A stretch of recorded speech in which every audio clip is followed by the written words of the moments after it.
మేము అడుగుతున్నాం, బైబిల్లో ఇలా ఉంది కదా, మీరు ఎలా చెప్తున్నారేంటి అని అడుగుతున్నాం. దానికి సమాధానం చెప్పాల్సిన బాధ్యత క్రైస్తవ మత బోధకులుగా మీ మీద ఉందా లేదా?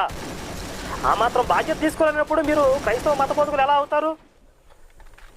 ప్రశ్నించిన వాళ్ళందరినీ ఇలా తిడతారా, బెదిరిస్తారా?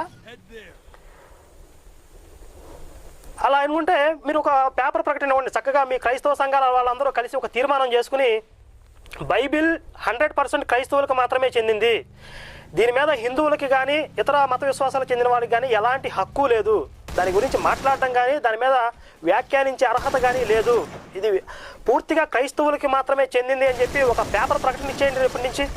ఇక హిందువులు ఎవరు బైబిల్ గురించి మాట్లాడకూడదని మేము మానేసుకుంటాం ఈ విషయాలు. నేను పోనీ ఆ విషయం తప్పుపడుతున్నావు సరే, మరి క్రైస్తవులు చాలామంది హిందూ గ్రంథాల గురించి, వేదాల గురించి వక్రీకరిస్తూ, వేదాల్లో యేసు దేవుడు, పురాణాల్లో యేసు